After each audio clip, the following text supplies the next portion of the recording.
Welcome back to RD Tech. A quickie today regarding standby switches.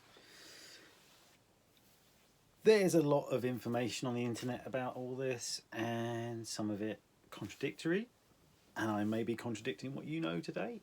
And so I'm just going to give you my opinion. Unlike me, I'm going to give you my opinion. This is just what I've learned working on amps and now how I treat my amplifiers.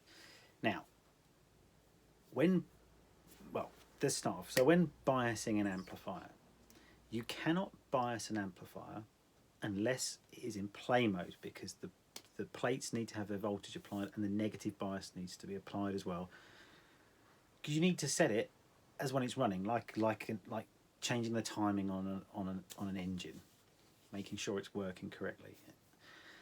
So, and to do the biasing correctly, you could switch an amp on, put the bias probes in, and you will see them slow the negative bias voltage come up, but it will not stabilise or even get to its full operating potential until it's been on for a good half an hour, 40 minutes or so. So what do we know from that? So what does that tell us?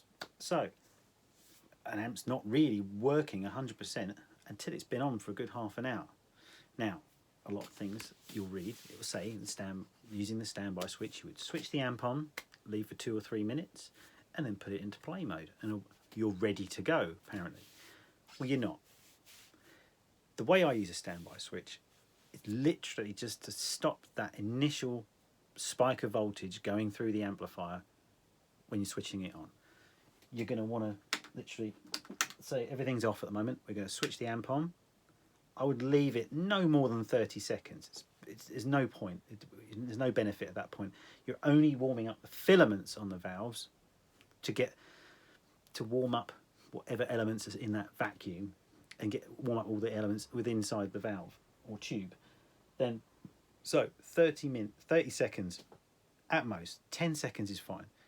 Then switch it on into play mode.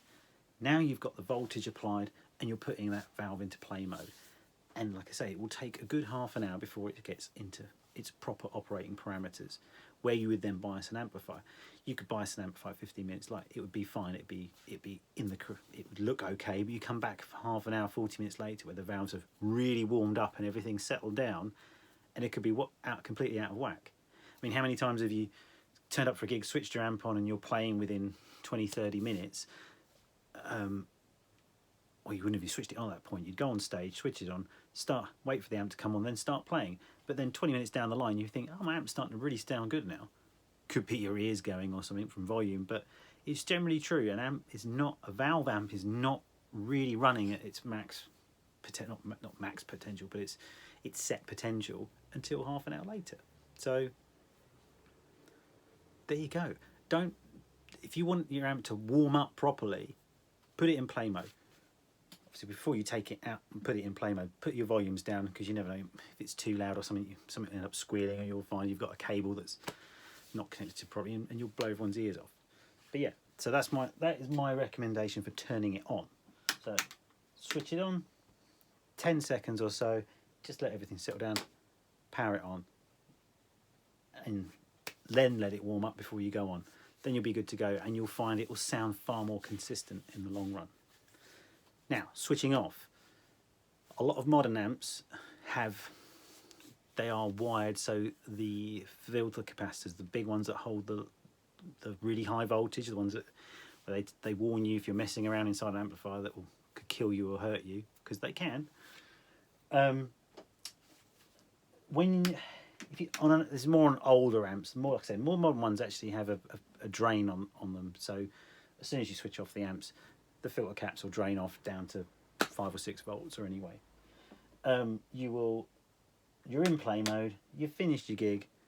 A lot of people will switch it on standby and then switch the amp off.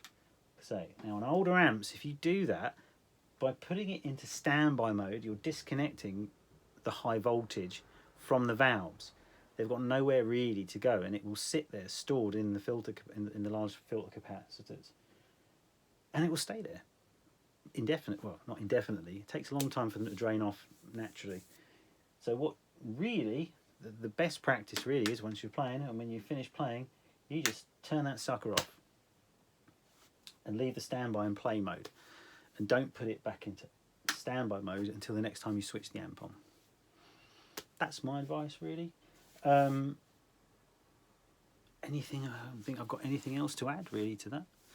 That's just, like I say, that's my experience, my opinion from what I see when they're plugged in on the meters and into my Variac, which tells me what's going on at the wall and how much an amplifier is drawing. There you go.